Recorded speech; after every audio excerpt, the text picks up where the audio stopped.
Welcome to the Kill Count, where we tally up the victims in all our favorite horror movies. I'm James A. Janice, and today we're looking at Curse of Chucky, released direct-to-video in 2013. That's right, direct-to-video. How did that happen? Well, honestly, I think what happened was that Seed of Chucky didn't do very well. So it's probably really on me. Seed of Chucky's comedic detour was, by most accounts, a disaster. It was trashed by fans and critics alike, and made half as much at the box office as Bride. Still, I think it's insulting that Curse of Chucky didn't get a theatrical release, especially because it's so good. And yeah, maybe Seed wasn't, but neither was Curse of Michael Myers, Freddy's Dead, or Jason Goes to Hell. But those guys kept getting big screen sequels, probably because the studios could try again with new filmmakers. After a disappointment like Seed, most writer-directors would be removed from a franchise. But Chucky producer David Kirshner stayed loyal to Don Mancini and kept him on board. I'm guessing that's why Curse was downgraded to the home video studio Universal 1440. I'm sure they would have preferred replacing Mancini with someone they could easier push around. Mancini was just happy to have another chance, and he definitely made the most of it. Knowing that fans wanted to see a scary Chucky again, he returned the killer doll to its horror roots. For a time, he and Kirshner briefly considered remaking the first movie, but MGM still had the rights to the OG Child's Play, and besides, doing something the same again has never been Mancini's style. And I never wanted to be so repetitive that you just know the story before you even sit down in the theater. In addition to its small screen release, Curse was given the smallest budget of the series. For reference, the original Child's Play budget was $9 million. Parts 2 and 3 and Seed were given $12 to $13 million, and the popular Bride was made with a budget of $25 million.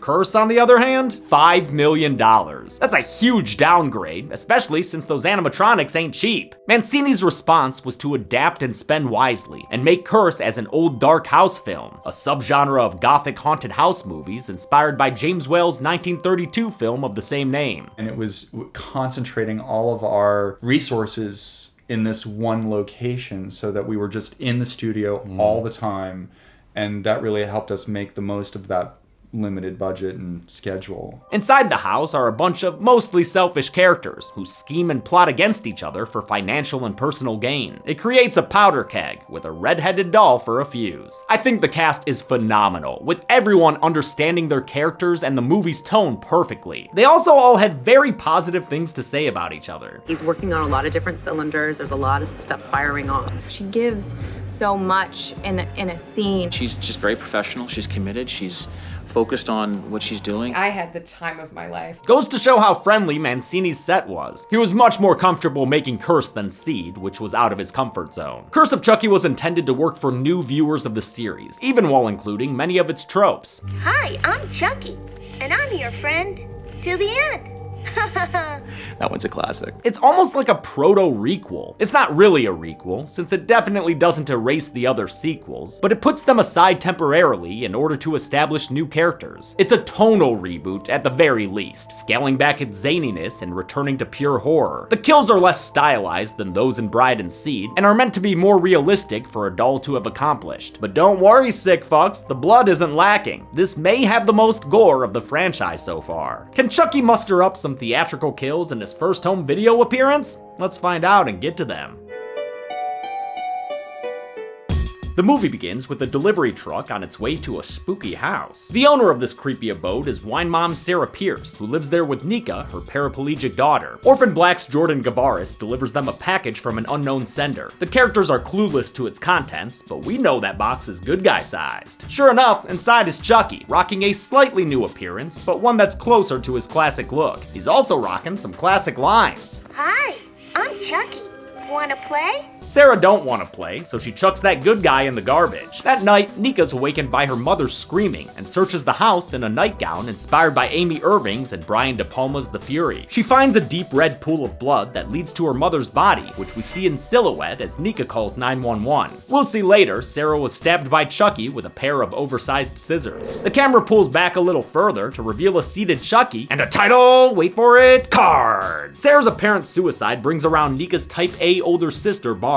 Would she do that for me? You got the wrong doll, Nika. Barb is played by Danielle Basutti, who horror fans may recognize as the woman in white from Insidious 2. She's also a sort of legacy member of the Chucky family. Her uncle was a producer on the first film, and her dad did set dressing on part 3. She remembers meeting Don Mancini as a teenager on part 3's carnival set. Of course, the real legacy casting here is with Nika, played by Brad Dourif's daughter, Fiona. She had originally auditioned for Barb, but Mancini decided to give her the starring role. Fiona was excited to get it, since the franchise had always been important to her. He's been a part of my identity my whole life. The fact that I'm the seed of Chucky was the coolest thing about dating me in high school, period. And I like capitalized on it. She was also pumped to work with her dad. It was really cool shooting this movie with my dad. Brad, in turn, couldn't have been more proud of his daughter. The big difference is that my daughter's playing the lead in this. Yeah. And which makes it probably quadruply exciting for me. I think Nika Pierce is just as good an addition as Tiffany Valentine. Fiona Dourif is great in the role, giving the character an intelligence and strength that makes it easy to root for her. I've only met Ms. Dourif once, but from my brief interaction with her, she seemed genuine and down to earth. All the behind the scenes stuff I watched only confirmed that impression. Barb has brought along her husband Ian and daughter Alice, our cute kid stand-in for the movie. She's also brought along their live-in nanny Jill and their priest Father Frank, much to the chagrin of the atheistic Nika. The church's official response to a situation like this is not to judge, but to pity. My mother and I have had quite enough pity, thank you. Father Frank is played by A. Martinez, not sure which one. Barb wants to sell the house and put Nika in an assisted care facility, but Nika rightly surmises that Barb's just trying to get some cash money. To be fair, Nika, she's dealing with a lot. We're gonna have to send Alice to public school. Alice could use some extra schooling, since her response to getting jump scared by Chucky in the bathroom is to cuddle him close like a germy little teddy bear. She brings him downstairs to show off to her family, a difficult task for first-time actress Summer Howell, since the doll weighed nearly 50 pounds. Despite Barb's protests, Nika tells Alice she can keep the toy, which gets Chucky dreaming about requiems. Fed up with being babied by her sister, Nika insists on making dinner for everyone. Alice volunteers as sous chef. Chucky hangs around for moral support. Nika attacks some killer tomatoes for a pot of home-style chili, but this ain't no Pixar film, and a clandestine Chucky decides to turn one of these bowls into some anti-ratatouille. The chili cone carnage is slotted into this Russian roulette wheel of a dinner table. It's one of my favorite shots. The camera spins around, turning the table into a revolver with the 6 dinner plates its chambers. Who's gonna bite the bullet though? The spinning has us all confused. Is it oafish husband Ian? Oh my god. What? This is amazing. Is it cutesy child Alice? It tastes funny. Is it the random priest that's here, Father Oh yeah, it's definitely that guy. The perturbed priest wipes sweat from his brow, but excuses himself before anything fun can happen. Chucky's real peeved about missing the show. But hold on, Chuck, because now we're at a car crash that's apparently killed 2 people, unnamed passengers of another car. The cause of the accident is Father Frank, whose head-on collision has been chalked up to drunk driving. Officer Stanton here don't buy that though. I know him. I'm in his parish. He doesn't drink anymore. You sure about that? He's my sponsor. He finds Frank pinned by his neck and demands they try to pull him out. Big mistake. Huge, since that metal was the only thing holding him together. Guess that makes this a head-off collision. I love that the movie fakes you out, suggesting that Father Frank will die of poison off screen. It'd be such a lame kill to kick off the carnage, and Mancini knows that, which is why he had the poisoning lead to this gnarly car crash instead. Key makeup artist Douglas Morrow built a rig that would spray blood out around A. Martinez's neck. Then they fabricated an absolutely amazing fake head. Seriously, that thing is impressive. Looks just like him. It's a pretty trippy thing. Back at the house, the adults watch some old home movies from when Sarah was pregnant with Nika. There's a sinister presence in this reel, but it ain't Bagul. It's Charles Lee Ray. Ooh, with the Hawaiian shirt. Aloha, my brother. Before we can unravel that plot thread, Alice runs in and says Chucky's gone AWOL for a game of hide and seek. Barb dispatches Jill to find the doll while Alice gets ready for bed. The nanny looks around for Chucky, but only finds dolls in the suitcase and dolls in the closet. Damn, this house is dripping with dolls. Dripping with something else too, turns out, because Barb and Jill are having an affair. It's revealed in the kitchen when they start Nanny McFeeling each other up. The first act has several shots suggesting that Father Ian is having an affair with Jill, but Mancini subverts expectations with a sapphic twist, giving the infidelity arc to Barb instead. At least Ian gets a couch potato pal. Nika finds Chucky sitting next to him and offers to return the toy to Alice. An extended overhead shot does a great job showing off Fiona Fiona Dourif's adeptness with the wheelchair. It comes from a previous role she had as a paraplegic in After the Fall. For that Hallmark movie, she trained to the point where she was wheeling around malls by herself. Mancini said it was a big part of casting her, since he was so impressed by her handling. After taking the elevator to the second floor, Nika gives the doll back to Alice. Instead of thanking her, Barb implies Nika shouldn't be living in this house by herself, not only due to her use of a wheelchair, but also because of a heart condition she has that can be triggered by stress. Hope Nika's not afraid of storms then, like Alice is. The thunderbolts and lightning are very, very frightening, but she finds no comfort in the devil put inside her sheets. Chucky, I'm scared. You fucking should be. Just like in the original Child's Play, the first time we hear Brad Dourif voicing Chucky is literally halfway through the film. He recorded all his lines a couple of months before production began, and before his daughter was ever cast. Your family was always my favorite. And now, you are the last one standing, so to speak. That dialogue was then programmed into the Chucky animatronic by returning puppeteer Tony Gardner. We actually pre-record all the animatronic movement in the face from the nose down. When that was done, the puppet heads used servo motors designed by Peter Shabako. Other times though, they'd move Chucky's mouth like a simple hand puppet. Nika calls the delivery company and finds out the doll was sent from an evidence depository, but the storm knocks out the phone signal before she can probe any further. Sorry Nika, but with a haunted mansion like this, you're just asking for a thunderstorm. The Pierce's creepy Victorian mansion is the centerpiece to Curse of Chucky. It's creepy in a cool way. The floor is not always pretty looking. While the exterior was a bed and breakfast in Winnipeg, you idiot, the interiors were all a giant set built on a soundstage in the same province. Production designer Craig Sandows built the dark, oppressive space to reflect the negative energy put out by most of the characters. It's a great horror set, and everyone working together on it helped the production's positive vibes. It was so much fun shooting on that set. When the power returns, Nika investigates more with an internet search. She gets a rundown of the previous film's events and sees a face familiar to us, Andy Barclay's. Upstairs, Jill strips down for a naughty video call with Barb. These two about to have the lowest pink cybersex session of all time. Pretty messed up how cavalier they are about it though. Barb, your husband's literally right next to you in bed, and your daughter's sleeping 10 feet behind your boo. What the fuck? Jill misses a classic Chucky scare as he scurries behind her and pays the price when he uses some leaky rainwater to kick her bucket. The puddle spills over and electrocutes her thanks to a very poorly placed floor outlet. This kill was inspired by a similar death in 1987's The Believers, although Jill's is a little more eye-popping. The shocking death knocks out the house's power. Barb gets out of bed to check on Alice, but Ian suspects she has ulterior motives. She might need me.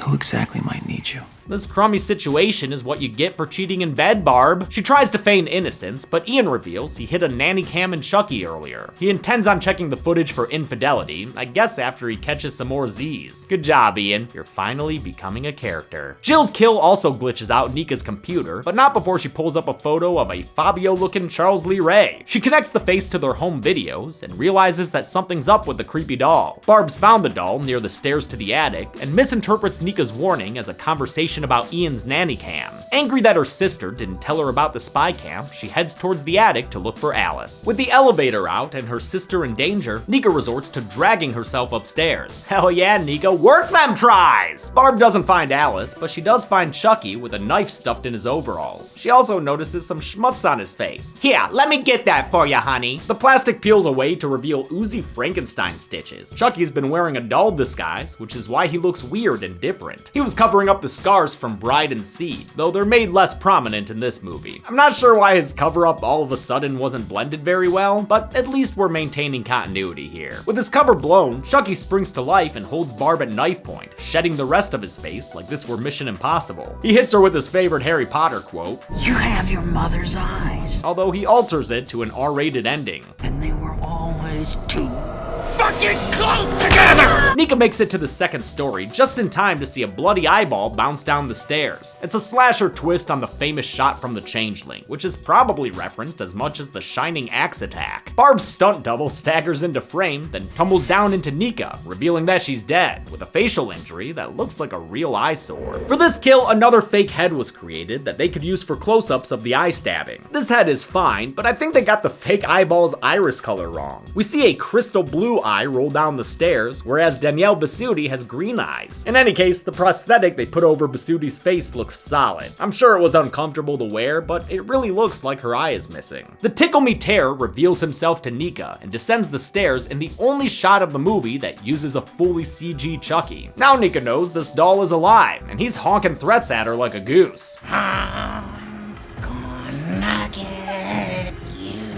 Nika wheels her way into Ian's room and wakes him up. He quickly takes stock of the situation and decides to get the fuck out of there. He slow-mo carries Nika down the staircase as the awesome score plays, done by OG Evil Dead composer Joseph Loduca. Ian gets Nika back into her chair and wheels her to the garage, narrowly missing a peekaboo playmate around the corner. Ian runs off to find Alice, giving Chucky a chance to sneak in for a Paranormal Activity 4 attack. He revs the family car till it turns Christine crimson, filling the room with carbon monoxide. Nika ain't looking to end her life at Midsummer, so she attacks the good guy with a nearby hatchet. Ian walks in on her, screaming at a seemingly inanimate doll, and her manic behavior causes him to blame her for all the death. Oh my God.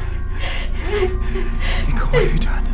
The stress of the night finally catches up to Nika, who begins having a heart attack due to her condition. She has some medication for this kind of scenario, but Ian doesn't help her. He instead allows her to pass out as Chucky watches in the background. She wakes up in a sticky situation, getting the Freddy Lounge treatment from Ian while he demands to know where his daughter is. He decides to review the nanny cam footage to look for Alice, and discovers what Chucky gets up to when the parents aren't looking. This is the best game of hide and seek ever. Just keep your fucking mouth shut. A loudly labeled live feed shows Chucky creeping up on the duo, but slow-ass motherfucking Ian takes too long to figure things out. Chucky uses Nika as a battering ram to knock him to the ground. As Nika watches, Chucky strolls up to the fallen Ian. He gives him a jaw-dropping death and prepares him to take over ruling Underland. God, that exposed tongue is seriously nasty stuff. Actor Brennan Elliott had to get his head life cast for this, and as someone who recently went through the process, it's not comfortable, I tell you what. Worth it for another great fake head though, with a disgusting missing jaw. Chucky tries to give the same treatment to Nika, but she takes the hit with her leg like a badass. This of course was done with a prosthetic leg, which was easily hidden beneath Fiona's clothes. Chucky can't pull the sword from the bone, but Nika of the Round Table is more than worthy, so she bats that boy away and lops his head off like he were the Green Knight. That might have been enough to put him down in seed, but this Chucky's back to his classic resilient self. While Nika catches her breath, Chucky sits up like Mattel Myers and tops himself back off. He then grabs Nika's wheelchair and runs her off the second floor in an homage to Maggie's death from the original. This dreamlike fall, beautifully captured in slow motion, was a practical stunt performed under stunt coordinator Rick Skeen. The stunt performer was Kristen Sawatsky, who doubled for Fiona Dourif and Danielle Bisutti. Sawatsky came from a dance background, giving her the knowledge of how to move her body through space. During this two-story fall, they kept the wheelchair on a tether to make sure it wouldn't land on her. Chucky makes his way down to the injured Nika in an awesome two-story crane shot. Having Chucky lay low for so long did wonders for Mancini's direction. In Seed, the dolls were front and focal for most of the film, and because they were complicated animatronics, all the shots had to be designed around their limitations. With Chucky back in the shadows, Mancini gets to flex his skills and move the camera around more, emulating his filmmaking heroes like Bava, Argento, and De Palma. In this staircase shot, Chucky's played by Debbie Lee Carrington, who doubled Tiffany in Bride and had a scene as herself in Seed, although it was ultimately cut. She seemed to really enjoy the experience. Once you put the head on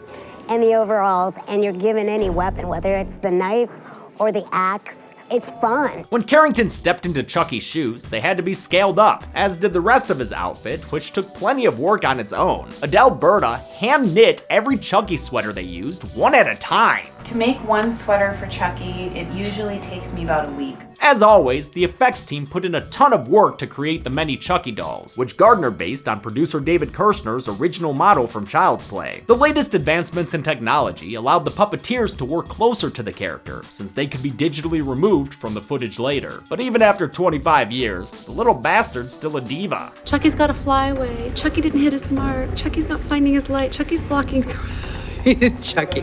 And Chucky gets 14 takes. All the attention to detail really shows in Chucky's close-ups, as he explains how the Pierce family fits into Chucky lore. Didn't your mother ever mention me? I'm an old friend of the family. In a black and white flashback, Chucky recounts how he'd met Nika's family before she was born. Her mother Sarah was pregnant with her, and her father Daniel was still alive. This flashback was the first scene shot for the movie, and Universal flew Fiona out early so she'd be able to watch her dad work. Good on them. Charles Lee Ray became fixated on Sarah and drowned the Pierce family patriarch off screen. His kill was chalked up as a tragic accident. It's a little less off screen in a deleted scene, but we still meet Daniel Pierce in the final cut, so the kill still counts when we see his funeral. At the funeral, Tommy Wiseau I fucks the widow Pierce. I did not kill him. It's not true. It's bullshit. I did not. Ray kidnapped Sarah and kept her captive for who knows how long in a trashy basement. At least he brought her floral arrangements, imported straight from Sin City. We've seen those yellow flowers in Sarah's art throughout the film, so clearly she was forever haunted by this experience. Charles Lee Ray is once again played by Brad Dourif, now 25 years older than the character was when he died. They do their best to de-age him, mostly through the hair, but the man has obviously aged quite a bit. Doesn't matter to me though, I just like seeing him on screen again. Interestingly, this was the first time Dourif and Mancini were on a set together. Mancini wasn't on set for the original film due to a writer's strike, and that was the only time Dourif had an on-camera role until this movie. All their work together on the sequels had been in the recording booth. Being on set gave Dourif another first experience too. Today will be the first time I've ever seen Chucky in the plastic version work. Which is incredible. I'm like floating on air. A couple of cops close in on Charles's location. He assumes they were tipped off by his tied-up captive somehow. Out of anger and vengeance, he goes Vincent Van Gogh off screen, stabbing Sarah's stomach, which apparently caused Nika's paralysis. Chucky says he's got a grudge against the Pierce family because that was the night of the police chase we saw at the beginning of the original Child's Play. Wait a second, then why was Eddie Caputo there as a getaway driver? Did Caputo pull over so Charles could make a pregnant poking pit stop? Doesn't make a ton of sense, and I honestly don't love this depiction of Charles Lee Ray as a creepy, obsessive kidnapper. Makes him seem less like a stone-cold killer and more like a pathetic incel. But hey, at least we get this stylized rendition of Chucky's rebirth as a killer doll. He blames Nika's family for his current state, so he's here to deal with them like all the others. The Barclays, the Kincaids, the Tillys. He is, of course, referencing Andy and Karen Barkley, Jade and Warren Kincaid, and Jennifer Tilly. When he says that Nika's the last one he's gotta kill, she brings up Andy Barkley. The internet told her he's still alive, so she uses that to tease Chuck. You know, it's called completion anxiety.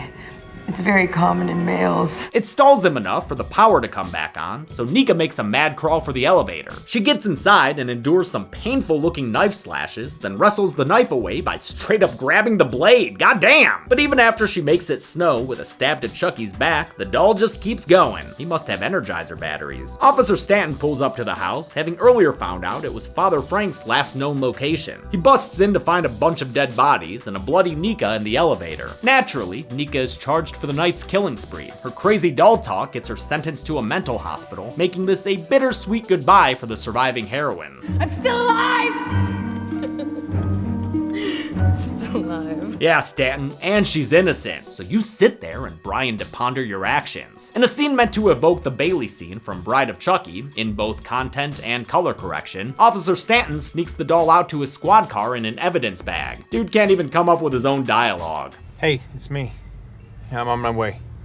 And don't forget my money. Hey, I'm on my way, and don't forget my money. Stanton cribs Bailey's death, too, since Jennifer Tilly makes a surprise appearance to slit his throat with her nail file. Same kill, but with a major gore improvement. The effects artists aren't like these cops. They never learn. This was a real simple, tried and true classic makeup trick. Actor Adam Hertig wore a pre-slit neck prosthetic that would open when he tilted his head back. Then a bladder would pump blood through the tubes below it. Lots of blood. Lots and lots of blood. Tiffany packs up the pint-sized psycho and ships him off to Alice, who's living with her grandma now. The newly delivered dolly wastes no time getting reacquainted with his old playmate. It's time to play.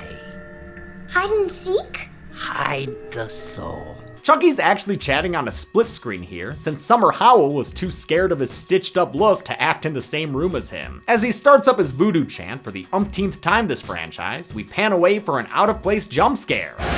It's Alice's packaged up grandma, this movie's final kill. Don't leave yet though, because Curse has a Return of the King number of endings. The last is this post-credits sequence that sees another toddler-sized package delivered. The surprise recipient is none other than Andy Barclay, played by a 32-year-old Alex Vincent, reprising the role for the first time since Child's Play 2. We get some expositional Easter eggs as he talks to his mom on the phone and asks about Detective Norris. How's Mike doing? We also see photos of his foster sister Kyle and his degree from graduating Kent Academy. Would have pegged him for a dropout. Chucky carves his way out of the package, intent on causing more mischief for Andy, but the movie ends with the comeback kid having wised up to his games. Play with this. Andy! Chucky doesn't go on the count. You'll see why next movie. But don't worry, there were plenty of other bodies to bag. Just how many? Let's find out at the numbers. What? Oh, no. Hey, sorry. No, don't have time for this. Don't have time for a flashback that'll reveal backstory that doesn't really make a lot of sense. All right, I gotta get to the numbers. So let's just bring back the color, okay? All right, we're all good.